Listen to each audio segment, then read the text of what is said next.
स्वागत आहे. Welcome to my channel. मी अनिता उमाटे बोलते. आज एका विषयावर बोलणार आहे. तशी तर व्हिडिओ व्हायरल खूप कमी व्हायला लागले, तरीसुद्धा आता माझं काम आहे सोशल मीडियावर. माझे ऑल्गोच असतात, त्याच्यामुळं मला 1-2 दिवसात एक व्हिडिओ काढावाच लागतो. शेवटी कशा असतात, पब्लिकची आवड असते. जनताला काय आवडतं ना, जनता ते व्हिडिओ बघतात शेवटी, असं असतं त्यांचं, है ना. तर आपल्याला माहीतच आहे जनताला काय आवडते काय नाही. तुम्ही सर्वजण पाहता की कुठल्या व्हिडिओला जास्त लाईक्स येतात, व्ह्यूज येतात, पाहता तुम्ही. तर मला एवढीच एक तुम्हाला सर्वांना विनंती करायची की तुम्ही चांगले जे व्हिडिओ असतात, मोटिवेशन असतात ना, त्याला महत्त्व देत जावा, व्हिडिओ बघत जावा. बसल्या बसल्या आमच्यासारख्या गृहिणी असतात 60 नंतरच्या, ज्या निवांत असतात, त्यांनी व्हिडिओ पाहिलं तर खूप हरकत नाही. कारण माझे व्हिडिओ कसे असतात, आपण विरंगुळा म्हणून व्हिडिओ बनवतो खरं, पण डिप्रेशनमध्ये जाण्यासाठी खूप मुली अशा महिला आहेत की जाण्यासाठी त्यांना म्हणजे टॉर्चरसुद्धा केलेलं असते, किंवा त्या स्वतःहून खूप विचार करून डिप्रेशनमध्ये गेलेले असतात आणि सतत चिंता पण करत बसलेल्या असतात. आता माझं कसं होईल, असं कसं होईल, मुलांचं टेन्शन असते, सुनांचं टेन्शन असते, अजून तरुण पिढीला सासू-सासऱ्याचं टेन्शन असते, जॉबचं टेन्शन असते. तर ह्या गोष्टी ना नैसर्गिक आहेत आणि ह्या गोष्टी होत राहतात.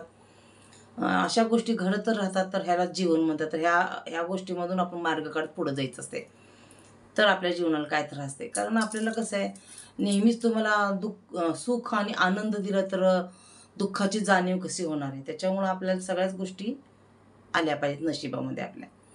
तर एक मला सांगायचं आहे की असं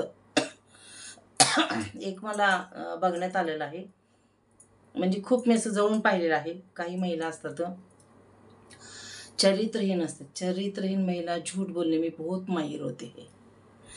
कारण ती स्वतःचे कसं असतंय, स्तुती पण करून घेतात, हमदर्दी लोकांकडून, आणि लोकांच्या नजरेमध्ये कौतुक पण करून घेतात, आणि त्यांनी चांगलं पण म्हणावं आपल्याला असं पण त्यांना असते. असं त्या वागतात. एकतर ते चरित्रहीन असून सुद्धा झूठ बोलण्यामध्ये, खोटं बोलण्यामध्ये खूप माहीर असतात. पण खोटं बोलण्यात असं माहीर असतात की समोरच्या व्यक्तीला त्या असं दर्शवतात की मी किती चांगली आहे, आणि त्यांच्याकडून कौतुक करून घेतात. हे असं असतं. ह्या महिलांना पूर्ण धोका देत असतात. चरित्रहीन महिला खूप धोका देतात. घरातल्या कुटुंबामध्ये सर्वांना धोका देतात. जास्तीत जास्त करून त्या नवऱ्याला खूप धोका देतात. नवऱ्याला असं दाखवून देतात की मी किती चांगली आहे बघा, मी तुमच्या कुटुंबाची खूप काळजी करते, किंवा आपल्या कुटुंबाची खूप काळजी करते. तुमच्या घरी येणार, तुमच्या घरी म्हणजे माझ्या घरी येणार आहे. माझ्या घरी म्हणजे ती महिला असते ना, ती अशी सांगते की आपल्या घरी येणारे मी सगळ्यांचं कौतुक किती करते, मी सगळ्यांना खूप चांगलं बोलते. पण हे सगळं खोटं असतं. कारण कसं असतं, आपल्या पाठीला डोळे नसतात आणि आपण कानाने ऐकत नसे. पण जो कोणी कानाने ऐकतो आणि आपण जर सांगितलं हे असं नाही असं, तर ते पूर्ण खोटं वाटत असतं. कारण सांगण्यामध्ये ऐकण्यात खूप फरक असतो, जमीन आसमानचा फरक असतो की नाही. आता ह्या डोळ्याने जर झाकलं आपण, ह्या डोळ्याने बघितलं, ह्या डोळ्याला काही माहीत पडत नसते. हे असं असतं. म्हणून जेव्हा आपण आपल्या डोळ्याने पाहतो, आपल्या कानाने ऐकतो, तीच गोष्ट खरी वाटत असते. कोणाला पण राहू द्या. पण कसं असते, आपण आपल्याला माहीत असते काय काय जणांना की आपली बायको किंवा आपल्या घरातली एक महिला अशी वागत असते, तिच्यापासून सावध राहायला पाहिजे ती. कारण ते स्वतःला असं दाखवते की मी किती छान आहे, मी किती चांगली आहे, मी किती चांगलं सगळ्यांचा सांभाळ करते, मी संसार खूप छान करते. पण ती थोडक्यात एखादी गोष्ट आपल्या समोर आलेली असते की ही चरित्रहीन बाई आहे, पटकन असं म्हणजे लगेच लक्षात येत नाही लोकांच्या की ही चरित्र असून सुद्धा एवढं ही दर्शवते की मी किती छान आहे, बघा माझं कौतुक करा. आणि ती इतकी खोटं बोलत असत ना, है ना. चरित्रहीन महिला झूठ बोलणे मी बहुत माहिर होते हे, ही तर खूप जुनी पुराणी रीत आहे, आणि ही म्हटलेलंच आहे सगळ्यांनी, आणि ही म्हण खरी आहे. एकदम खरी आहे. म्हणून आपण काही गोष्टी ना ऑब्झर्व करायच्या असतात की हे खरं आहे का, हे खरं आहे का. कारण तुम्हाला सांगते त्या गोष्टी तुम्ही खरं मानूच नका कधीच. तुम्ही थोडं जरी बघितलं किंवा थोडं जर तुम्ही ऐकलं, तुमच्या पटकन लक्षात आलं पाहिजे, नाही ना आपल्याला एवढं प्रेमाने बोलणारे, जर आपली प्रेयसी राहू दे, आपली बायको राहू दे, कुणी राहू दे, आणि जर आपण वेगळंच काही पाहतोय आणि वेगळंच काय असते ना, तर खूप फरक असतो त्याच्यामध्ये. तर आता खूप पुरुष असं त्यात भरकटलेले गेलेले आहेत आणि असे बरेच पुरुष आहेत ते दुःखी पण आहेत महिलांपासून. महिला असं खूप विचित्र वागतात, खोटं बोलतात नवऱ्यापासून. कारण त्यांचं कसं असतं, त्यांचं अफेअर पण असतं काय काय जणांचं बाहेर. नवरा नसतो घरी किंवा सासूसऱ्याला काय माहीत पडत नाही. आजकाल कसं मोबाईलचा जमाना आहे, काही करायला लागले तर ते नवऱ्याला फसवतात, सासू सासऱ्याला फसवतात. घरात जसं कोणीच असतं, नवराच बायको नुसते असले तर ते अनेक प्रकार घडायला लागलेत. आपण डोळ्याने बघतो, कानाने ऐकतो, पण कसं ते आपल्या स्त्रियांना माहीत असतं, पण ते पुरुषापर्यंत जात नसतं. पण काय काय पुरुषांना माहीत सुद्धा होतात, पण ते दुःखी होतात की आपली बायको अशी करते, आपण कसं वागायचं, कसं करायचं. पण फक्त सावध राहा तुम्ही, सावध राहायला शिका आणि स्पष्ट मत मांडायला शिका. कारण ह्या गोष्टीने घाबरून चालत नाही.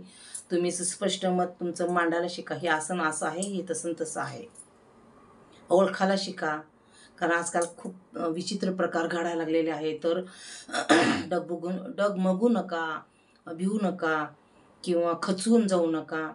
अशा स्त्रियांसाठी तुम्हाला एक चांगला मार्ग आहे की तुम्ही स्पष्ट मत मांडायला शिका. हे बाबा, तुला माझ्यापासून सुख मिळत नाही, माझ्यापासून काही असं दुःख आहे, तर तू तुझा रस्ता बघ आणि तू सुखी राहा.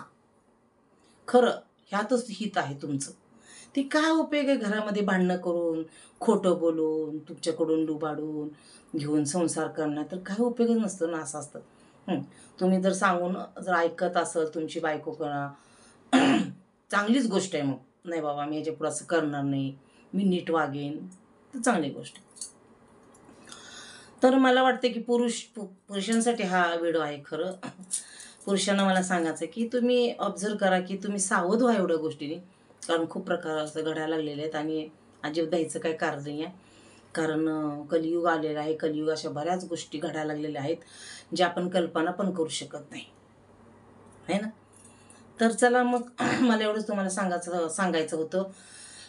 अजून एकदा सांगते मी कि चरित्रहीन महिला झूठ बोलने में बहुत माहिर होती है और हमदर्दी जताती है, खुद की तारीफ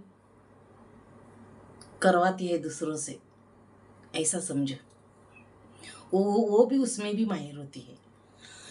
हमारी म्हणजे आता अभी मेरी तारीफ सामने वाला कैसे करेंगे, तो ऐसा कुछ खेल खेलती है ना कि वो भी सब ये होता है और सामने वाला पूर्ण भरोसा रखता है उस पर, ऐसा होता है. चला, मी थोडंसं ते हिंदी बोलण्यामध्ये, कारण ते हिंदीमधूनच मी कोणाचं तर असं ऐकलं होतं, त्याच्यामुळे माझ्या तोंडात हिंदी आलेलं आहे. तर आपली मातृभाषा मराठी आहे, मराठीमधून तुम्हाला मी स्पष्ट सांगितलेलं आहे. तर चला मग, जर माझा व्हिडिओ नक्कीच तुम्हाला आवडला असेल तर नक्कीच चॅनलला सबस्क्राईब करायला विसरू नका आणि लाईक करायला विसरू नका. धन्यवाद. आणि माझे व्हिडिओ नक्की सांगा कसे वाटतात कसे. कारण सध्या कसं आहे, नोटिफिकेशन म्हणजे पब्लिकपर्यंत भेजत नाही, म्हणजे पाठवत नाही व्हिडिओ, पटकन व्हायरल करत नाही. आपला हा तात्या, यूट्यूब तात्या म्हणते मी त्यांना, पटकन व्हायरल होत नाही, पब्लिकपर्यंत जात नाही, नोटिफिकेशन देत नाही, सर्च करत नाही. त्याच्यामुळं तुम्ही पब्लिक, जर तुम्हाला आवडला व्हिडिओ तर तुम्ही शेअर करू शकता दुसऱ्याला, की आपण एक बिघडलोय किंवा आपण फसलो गेलोय समोरच्या आपल्या बायकोकडून किंवा प्रेयसीकडून फसतोय आपण. तुम्ही लगेच सावध व्हा. आजकाल खूप फसवायला लागलेत, तर आपण फसायला लागलोय, आपण फसतोय, सावध व्हा आणि स्पष्ट मत मांडायचं. आपल्या मित्रांना पण सावध करा, दाखवून द्या हे असं ना असं. खरंच तुम्ही ना काय त्यांचे असे व्हिडिओ काढून ठेवा, त्यांचं व्हिडिओ काढून ठेवा, की त्यांचा रेकॉर्ड करून ठेवा, तेव्हा तेच खरं वाटणार आहे. नाही तर अशा गोष्टी खरं वाटत नसतात लोकांना. चला, व्हिडिओ खूप मोठा व्हायला, 9 मिनिटाचं झालं.